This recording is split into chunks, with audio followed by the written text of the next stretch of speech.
Hello dear parents, welcome back to child care with Ayurveda. दोस्तों, प्रश्न आपके और जवाब मेरे में। सबसे पहला प्रश्न है क्रेजी बॉय विकास का। सर, मुझे सिर के बीचों बीच सफेद बाल हैं, इसका इलाज बताएं। तो देखिए, सिर के बीचों बीच सफेद बाल हुए हैं तो सबसे पहला प्रश्न मेरा ये है कि आपकी उम्र कितनी है। उम्र के हिसाब से डिसाइड होता है। दूसरी बात कि सफेद बाल हैं तो धीरे धीरे बढ़ेंगे, तो आपको उसको ठीक करना है। तो आपके शरीर में न्यूट्रिशन की कमी हो सकती है। हरी पत्तेदार सब्जियां खाइए, ग्रीन वेजिटेबल्स खाइए, थोड़ा सा प्रोटीन और कैल्शियम वाली चीजें लीजिए, और हर्बल शैम्पू का प्रयोग बालों के लिए करिए। केमिकल्स वाले साबुन या शैम्पू का प्रयोग बिल्कुल मत करिए। इसके अलावा जो भी रीजन है आपके शरीर का, उसके आधार पर डिटेल जो है, अगर आप ट्रीटमेंट करवाते हैं तो जरूर वो बाल अब बढ़ने से रोके जा सकते हैं। अगला प्रश्न है दीपक शर्मा जी का। आयुर्वेद में सेरिब्रल पाल्सी के लिए सबसे अच्छी मेडिसिन क्या होगी और पंचकर्म कितना फायदेमंद होता है? तो दीपक जी, सेरिब्रल पाल्सी के लिए सबसे अच्छी मेडिसिन ऐसे बता पाना संभव नहीं है, क्योंकि हर बच्चे के हिसाब से अलग अलग होता है। सेरिब्रल पाल्सी में अब स्पास्टिक सेरिब्रल पाल्सी है या फ्लैसिड सेरिब्रल पाल्सी है, मिक्स्ड सेरिब्रल पाल्सी है या एटेक्सिक है, कौन से टाइप का सीपी है, और बच्चे की उम्र क्या है, कितना स्पास्टिसिटी है, उसके साथ एसोसिएटेड सिम्टम्स क्या है, वो सारी चीजें देखकर मेडिसिन डिसाइड की जाती है, ना कि एक ही बच्चे के लिए या सभी सीपी के बच्चों के लिए एक जैसी मेडिसिन होती है। और पंचकर्म के जहां तक प्रश्न है, पंचकर्म बहुत फायदेमंद होता है सीपी के बच्चों के लिए, जो इसमें हम षष्टिकशाली पिंडशोधन कराते हैं, मातृवस्ती कराते हैं बच्चे को, उससे बच्चे को काफी अच्छा आराम होता है। दीपक शर्मा जी का एक और प्रश्न है कि सर, मस्कुलर डिस्ट्रॉफी के लिए क्या किया जा सकता है और कौन कौन सी मेडिसिन आयुर्वेद में सबसे प्रभावकारी होंगी, प्लीज बताइएगा। तो दीपक जी, मेरा फिर से यही कहना है कि मस्कुलर डिस्ट्रॉफी के लिए बच्चे की उम्र क्या है, क्योंकि जितना ये उम्र बच्चे की ज्यादा होगी उतना ज्यादा वीकनेस आती जाती है, तो उस हिसाब से मेडिसिन हमें देनी होगी। तो ये डिपेंड करता है कि बच्चे की एज, कितना सीपीके का लेवल है बच्चे का, और उस आधार पर हमें उसका ट्रीटमेंट डिसाइड करना होता है।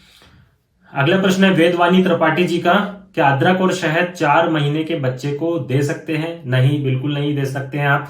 4 महीने के बच्चे को हमें अदरक शहद नहीं देना चाहिए। हो सकता है वो उसको गर्म हो और बच्चे के मुंह में छाले हो, तो आपको देने की जरूरत नहीं है।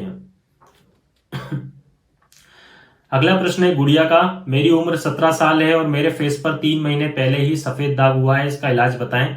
तो गुड़िया जी, सफेद दाग के ऊपर मैंने 3-4 वीडियो ऑलरेडी बनाए हुए हैं, उनको अच्छी तरह से देखिए कि क्या इसमें खाना है, क्या नहीं खाना है, क्या क्या परहेज करना है, और इसके अलावा क्या ट्रीटमेंट, स्पेसिफिक जो ट्रीटमेंट होता है, आप मुझे डिटेल व्हाट्सएप पे आपके पिक्स भेजिए और थोड़ा सा डिटेल हिस्ट्री मुझे आपसे पूछनी पड़ेगी, उसके आधार पर मैं आपको ट्रीटमेंट बता पाऊंगा।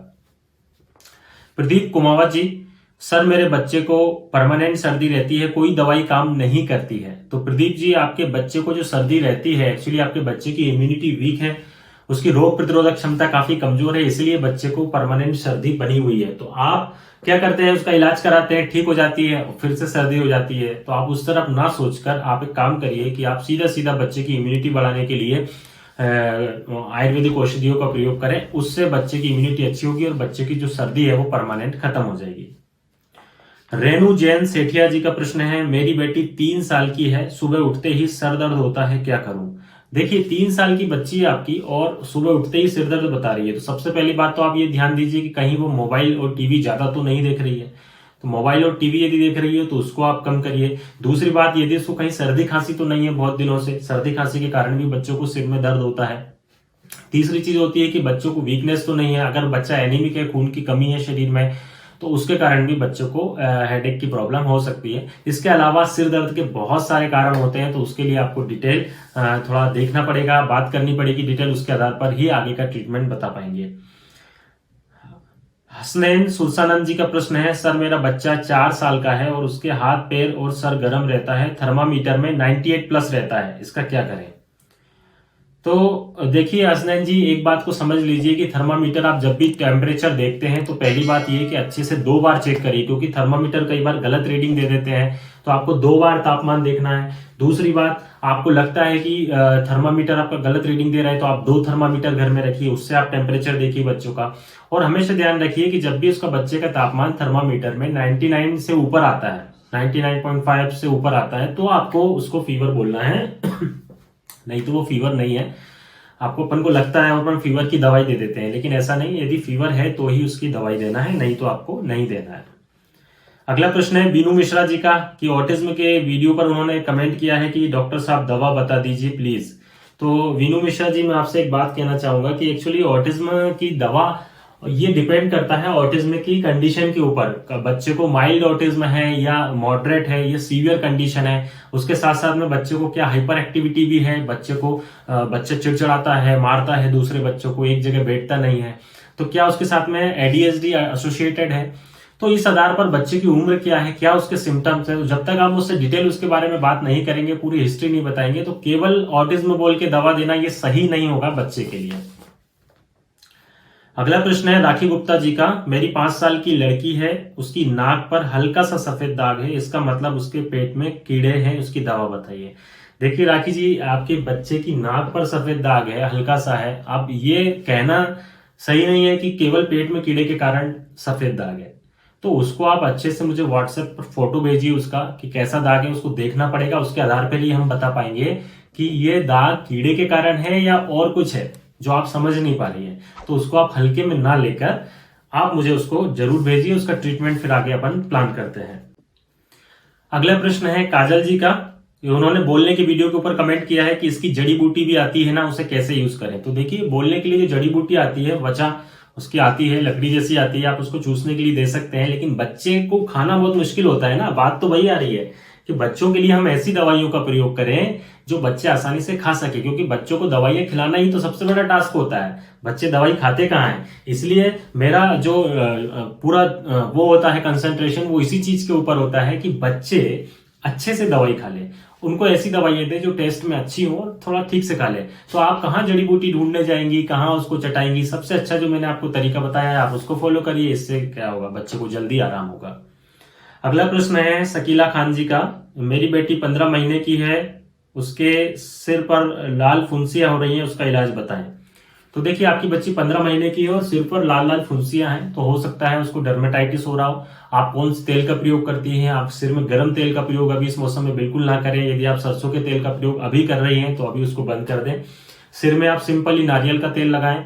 उसके यदि फुंसियां ज्यादा हैं तो उस बच्चे के पूरे बालों को आप साफ कर दें। बहुत ज्यादा कई तरह की चीजें आप जो है अप्लाई नहीं करें। कई सारे मार्केट में जो तेल आते हैं आप लगाते हैं, मैं नाम नहीं लूंगा उनका, लेकिन उसके कारण गर्म होने के कारण भी सिर में फुंसियां हो जाती हैं। सिंपली आपको कोकोनट नारियल का तेल का प्रयोग करना है और उसको लगाना है, उससे वो फुंसियां ठीक होंगी। फिर भी नहीं होती तो आप एक बार मुझे उसके व्हाट्सएप पर उसके फोटो भेजिए, मैं डिटेल देखता हूं कि आखिर एग्जैक्ट प्रॉब्लम क्या है। अगला प्रश्न है जसविंदर कौर जी का, 2 साल से छोटे बच्चे को गिलोय सत्व दे सकते हैं क्या? जी जसविंदर जी, बिल्कुल दे सकते हैं। गिलोय सत्व बहुत ही अच्छी औषधि भी कह सकते हैं आप इसको, या बहुत ही आसान है देना। बिल्कुल एकदम टेस्टलेस होता है, एकदम पाउडर जैसा होता है और कोई टेस्ट नहीं होता। आप बच्चे के दूध में मिला के भी दे देंगे तो बच्चे को समझ में नहीं आएगा। और बिल्कुल आपको 1 चुटकी मात्रा में देना है, 1 चुटकी बिल्कुल हल्का सा मात्रा में दूध में मिला के देना है। आपका बच्चा 2 साल से छोटा है तो आप बिल्कुल उसको जो है इतना सा आधी रत्ती मात्रा में दीजिए, बिल्कुल बहुत बढ़िया रहेगा, कोई दिक्कत वाली बात नहीं है। अगला प्रश्न है कुसुम लता जी का, सर मेरा बेटा 3 साल का है और उसका वजन 9 किलो है, उसका वजन नहीं बढ़ रहा है। तो देखिए 3 साल का बच्चा है, 9 किलो वजन तो कम है, तो आपको वजन नहीं बढ़ रहा है तो उसके कारण देखने पड़ेंगे। कहीं बच्चे के पेट में कीड़े की शिकायत तो नहीं है, बच्चे का डाइजेशन सही रहता है कि नहीं रहता है, ठीक है, बच्चे को भूख कैसी लग रही है, क्या बच्चा बाहर की चीजें तो ज्यादा नहीं खा रहा है, चिप्स कुरकुरे वगैरह तो नहीं खा रहा है। तो कई सारी चीजें होती हैं। जेनेटिक फैक्टर भी कई बार होता है कि पेरेंट्स का यदि वजन कम है तो वो भी बच्चे के ऊपर असर होता है। तो इसके लिए सबसे सिंपल है कि ये सारे कारणों को सर्च करिए कि आखिर रीजन क्या है, क्यों ऐसा हो रहा है, और उस कारण को हमें दूर करना है। जब बच्चे की भूख अच्छी होगी, डाइजेशन सही हो जाएगा, बच्चा खाना खाना शुरू कर देगा, अपने आप उसका वेट गेन होगा। तो इसमें कोई घबराने की जरूरत नहीं है। आप एक बार थोड़ा सा मुझसे बात करिए, डिटेल ये जो चीजें मैंने आपको बताई है इसके ऊपर सर्च करिए और मुझे मैसेज करिए। अगला प्रश्न है अंशिका नेगी जी का, सर मेरी बेटी 21 महीने की है, वो बोल नहीं रही है, मामा पापा दादा बहुत बोलती है, जब उसकी मर्जी होती है तभी बोलती है। तो देखिए अंशिका जी, 21 महीने का बच्चा है और बोल नहीं रहा है। तो 21 महीने के बच्चे जो है जनरली बात करने लगते हैं। केवल आपकी बेटी मामा पापा दादा बोल रही है। और दूसरी जो स्पेशल चीज आपने बताई, जो क्लू फैक्टर दिया है कि जब उसकी मर्जी होती है तो ही बोलती है। आप उससे कुछ भी पूछती है तो उसका मन होगा तो बोलेगी, आपसे नहीं तो नहीं बोलेगी, यही है।